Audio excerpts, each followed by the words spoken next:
रात्रीचे 12:30 वाजलेले. पुण्यातील वाकड ब्रिज जवळचा स्वप्ना लॉज याच लॉजमधून एक व्यक्ती एका मुलीला घेऊन बाहेर पडतो. त्याच वेळेस एक महिला आणि 2 पुरुष लॉजमधून बाहेर निघालेल्या त्या मुलीला आणि त्या व्यक्तीला पकडतात. तू आमच्या बहिणीसोबत काय करतो, असं ती महिला आणि त्या 2 व्यक्तीने त्या लॉजमधून बाहेर आलेल्या व्यक्तीला विचारपूस करायला सुरुवात केली. लॉजमधून बाहेर आलेल्या व्यक्तीने सांगितलं, आमचं जे काही ठरलं ते सर्व पैशांनी ठरलंय. पण ज्या महिलेने आणि ज्या 2 व्यक्तीने लॉजमधून बाहेर आलेल्या व्यक्तीला पकडलं त्याची कोणतीही गोष्ट ते ऐकून घेत नाही. तू आमच्या बहिणीला घेऊन जबरदस्ती लॉजमध्ये गेलाय, तिच्याबरोबर घाणेरडे काम केले. तू लगेचच पोलीस स्टेशनला चल, आम्ही तुझी पोलीस कंप्लेंट करतो, अशी दमदाटी लॉजमधून बाहेर आलेल्या व्यक्तीला ते द्यायला सुरुवात करतात. पण त्याच दरम्यान तो लॉजमधून बाहेर आलेला व्यक्ती बरोबर असलेल्या मुलीला तिथेच सोडून तिथून पळ काढतो. त्यामुळे ती महिला आणि 2 व्यक्ती त्या मुलीला घेऊन थेट पोलीस स्टेशन गाठतात. पोलीस स्टेशनमध्ये गेल्यानंतर पोलिसांमध्ये तक्रार दाखल करतात. आमच्या बहिणीला एका व्यक्तीने जबरदस्ती लॉजमध्ये नेलं, तिच्याबरोबर तिथे जबरदस्तीने अत्याचार करण्यात आले. रात्रीची वेळ होती म्हणून पोलिसांनी तक्रार नोंद करून घेतली आणि या घटनेचा तपास करायला सुरुवात केली. पोलिसांना जेव्हा लॉजमध्ये गेलेल्या त्या मुलीचं सत्य समजतं तेव्हा मात्र पोलिसांचा राग अनावर होतो. लॉजमध्ये गेलेल्या त्या मुलीमुळे बाहेर शिक्षणासाठी असलेल्या मुलांच्या पालकांची झोप उडाली आहे. पुण्यामध्ये गेल्या अनेक दिवसापासून असे काही प्रकार घडत आहेत ज्यामुळे अनेकांना चिंता पडली, मुलींना शिक्षणासाठी पुण्यामध्ये पाठवायचं की नाही. त्या व्यक्तीबरोबर लॉजमधून बाहेर आलेली ती मुलगी कोण होती? पैसे देऊन सर्व काही ठरलं होतं असं त्या लॉजमधून बाहेर आलेल्या व्यक्तीने सांगितलं. मग तिने तिथून पळ का काढला आणि त्या मुलीच्या नातेवाईकांनी पोलिसांमध्ये तक्रार दिल्यानंतर पोलिसांसमोर असं कोणतं सत्य समोर आलं, चला सविस्तर या व्हिडिओमधून पाहूया. रात्रीचे साधारणतः 1:30 वाजले होते. त्या रात्रीच्या अंधारामध्ये 2 मुलींना घेऊन एक महिला आणि 2 पुरुष बाणेर पोलीस स्टेशनमध्ये येतात. त्यामधील एक पोलिसांना स्वतःची ओळख पत्रकार म्हणून सांगतो, तर दुसरा व्यक्ती एका संघटनेचा अध्यक्ष म्हणून ओळख सांगतो. तर त्यांच्याबरोबर असलेली महिला समाज कार्यकर्ता म्हणून स्वतःची ओळख सांगते. या तिघांनी ज्या 2 मुलींना बाणेरच्या पोलीस स्टेशनमध्ये आणलं होतं त्या मुलींवरती स्वप्ना लॉजमध्ये अत्याचार झाला.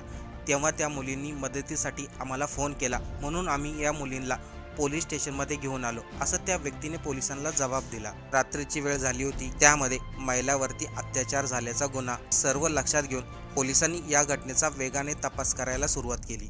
कारण की गेल्या काही दिवसापासून महिला अत्याचाराच्या घटनेचं प्रमाण जास्त वाढले आणि त्यामध्ये पुण्यामध्ये अशा घटना घडतात. त्यामुळे पोलिसांनी लगेचच या घटनेचा तपास सुरू केला. पोलिसांनी सर्वात प्रथम वाकड ब्रिजजवळ असलेल्या स्वप्ना लॉजवरती धाड मारली. ते जाऊन लॉज मॅनेजरची चौकशी केली. पोलीस जसं तपास करत होते त्या पद्धतीने त्यांना वेगळाच संशय यायला सुरुवात झाली होती. त्या व्यक्तीने रात्री 1:30 वाजता जाऊन पोलिसांमध्ये तक्रार दाखल केली होती. त्या 3 व्यक्तीची नावं होती नसीम उस्मानी, प्रवीण चौधरी आणि त्यांच्याबरोबर असलेली महिला सुशीला कांबळे. त्या तिघांनी पोलिसांना स्वतःची ओळख करून दिली होती. त्याशिवाय त्या तिघांनी त्यांच्या मोठ्या ओळखी आहे असं देखील सांगितलं. त्यामुळे आत्ताच्या आत्ता त्या 2 मुलीवरती अत्याचार झाल्याची तक्रार दाखल करा असा त्यांनी पोलिसांवरती दबाव टाकला होता. पण पोलीस अधिकारी चंद्रशेखर सावंत यांना त्या तिघांच्या बोलण्याचा वेगळाच संशय येत होता. त्यामुळे पोलीस अधिकारी चंद्रशेखर सावंत यांनी त्या तिघांना विश्वास दिला, आम्ही तुमची तक्रार नोंद करून घेतली आहे आणि लवकरच या घटनेचा उलगडा करू. पोलिसांनी सर्वात अगोदर स्वप्ना लॉजवरचे CCTV फुटेज पाहिले. त्या CCTV फुटेजमध्ये पोलिसांना वेगळंच दृश्य दिसलं. कारण की ज्या व्यक्तीबरोबर त्या मुली लॉजमध्ये जात होत्या त्या हसत जात होत्या. त्यांची बॉडी लँग्वेज वेगळीच होती. जर मुलींवरती लॉजवरती अत्याचार झाले असते तर त्यांचं वागणं वेगळं असतं. पण त्या मुली लॉजमध्ये जाताना त्या व्यक्तीबरोबर छानपैकी हसत होत्या. पण तरी देखील पोलिसांनी त्या मुलींबरोबर जे व्यक्ती लॉजमध्ये होते त्या दोन्ही व्यक्तींना पोलीस स्टेशनमध्ये बोलवून घेतलं आणि यानंतर मात्र मुलींचा जो धक्कादायक प्रकार समोर आला त्यांनी पोलिसांनाही धक्का बसला. सर्व प्रकार बाणेर पोलीस स्टेशनमध्ये येण्या अगोदर नेमकं काय घडलं होतं ते थोडक्यात जाणून घेऊ. शरीर संबंध ठेवण्यासाठी 2 व्यक्ती 2 मुलींना घेऊन स्वप्ना लॉजमध्ये गेले होते. त्यामध्ये त्यांची पैशाची बोलणीही झाली होती. जेव्हा यामधील एक मुलगी ग्राहकाबरोबर बाहेर आली तेव्हा लॉज बाहेर सुशीला कांबळे, नसीम उस्मानी आणि प्रवीण चौधरी या तिघांनी त्या ग्राहकाला अडवलं. तू आमच्या बहिणीसोबत लॉजमध्ये काय करत होता? आमची बहीण लॉजमध्ये कसं काय आली? तू तिला बळजबरीने आणलं? असं हे तिघेही मिळून त्या ग्राहकाला दमदाटी करत होते. तू आमच्या बहिणीवरती अत्याचार केलाय, तर तुला पोलीस सोडणार नाही. जर तुला यामधून वाचायचं असेल तर तू आम्हाला 5 लाख रुपये दे, नाहीतर आम्ही तुझी तक्रार पोलिसांमध्ये करू, तू आमच्या बहिणीचा अत्याचार केला. पण तो व्यक्ती मात्र या तिघांच्याही बोलण्याला घाबरला नाही आणि तिथून तो पळून गेला. आपल्या बोलण्याला तो घाबरला कसं नाही, तेव्हा त्या तिघांचा इगो दुखावला आणि त्यांनी थेट पोलीस स्टेशन गाठलं. लॉजमधील त्या दोन्ही मुलींना घेऊन त्यांनी थेट बाणेर पोलीस स्टेशन गाठलं आणि पोलिसांमध्ये तक्रार दाखल केली. सुशीला कांबळे, प्रवीण चौधरी या व्यक्तींना वाटलं होतं पोलिसांमार्फत आपल्याला मोठी रक्कम भेटेल, पण जेव्हा लॉजमधील त्या ग्राहकांना पोलिसांनी पोलीस स्टेशनमध्ये बोलवलं तेव्हा या घटनेचा सर्वच उलगडा झाला.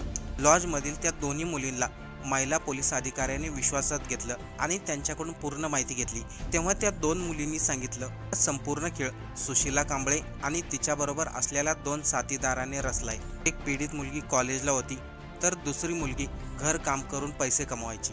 अचानक एके दिवशी काही कामानिमित्त सुशीला कांबळे या महिलेची त्या पीडित मुलीसंग ओळख झाली. सुशीला कांबळे त्या घरकाम करणाऱ्या मुलीला नेहमी सांगायची, तू किती दिवस असं हे काम करणार आहे, यामधून तुला किती पैसे मिळतात, माझ्याकडे असं काम आहे ज्यामधून तुला भरपूर पैसे मिळतील. तसेच प्रवीण चौधरी याच्या संपर्कामध्ये असलेली कॉलेजची मुलगी, त्याने देखील त्या मुलीला तेच सांगितलं, तुला शिक्षणासाठी इथे भरपूर खर्च लागतो, तुला फक्त एक काम करायचं आहे, त्यामधून तुला जास्त पैसे भेटतील. सुशीला कांबळे या महिलेने त्या पीडित मुलीला तिचा नंबर दिला, तुला जर चांगलं काम करायचं असेल तर मला संपर्क कर. मुलींनाही वाटलं आपल्याला जास्त पैसे भेटतील, म्हणून त्यांनी सुशीला कांबळे या महिलेची संपर्क साधला होता. सुशीला कांबळे ही महिला त्या मुलींना नेमकं काय काम देणार याबाबत त्या मुलींना काहीच कल्पना नव्हती.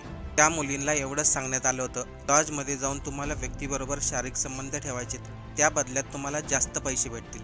खऱ्या प्लॅनिंगची तर तिथूनच सुरुवात झाली होती. सुशीला कांबळे, प्रवीण चौधरी ज्या मुलींना लॉजमध्ये पाठवत होता, ज्या ग्राहकांबरोबर पाठवत होता, त्यांची संपूर्ण माहिती घ्यायची आणि त्यानंतर या मुलींच्या माध्यमातून त्यांना ब्लॅकमेल करायचे. पोलिसांनी जेव्हा नसीम उस्मानीचा फोन तपासला तेव्हा त्या फोनमध्ये अनेक व्हिडिओ सापडले. सेक्स रॅकेटमध्ये अडकलेल्या मुलींना शोधायचं, त्यांना या व्यवसायामध्ये घ्यायचं, तसेच आणखीन कोणी कॉलेजच्या मुली ओळखीच्या असल्या त्यांना देखील या मुलीच्या संपर्कामध्ये आणायचं. तेव्हा जेव्हा ही तिघं मुलींना ग्राहकांबरोबर लॉजवरती पाठवायचे तेव्हा ते सर्वजण त्या व्यक्तीवरती नजर ठेवायचे. लॉजमधून बाहेर आल्यानंतर त्याला धमकवायचे, तुझी पोलिसांमध्ये तक्रार दाखल करू, अन्यथा आम्हाला इथे 5 लाख रुपये दे. काही व्यक्तींनी समाजामध्ये नाव खराब होईल म्हणून त्यासाठी त्यांना पैसेही दिले. पण सपना लॉजमध्ये जो काही प्रकार घडला होता त्या ग्राहकांनी मात्र यांना पैसे दिले नाही, त्यामुळे यांचा इगो दुखावला आणि त्यांनी थेट पोलिसांमध्ये तक्रार दिली. त्यांना वाटलं होतं पोलीस तक्रार दिल्यानंतर तो व्यक्ती आपल्याला पैसे आणून देईल, पण प्रत्यक्षात तसं काही झालं नाही. या उलट या घटनेचा उलगडा झाला आणि पुण्यातील सेक्स रॅकेट उघडीस आलं. पुण्यामध्ये अशा अनेक प्रकारच्या महिला मुली आहेत ज्या चांगल्या चांगल्या लोकांना फसवतात, त्यानंतर त्यांना ब्लॅकमेल करतात. त्यामुळे कधीही अनोळखी महिला किंवा मुली त्यांच्याबरोबर जास्त संपर्कामध्ये राहू नये.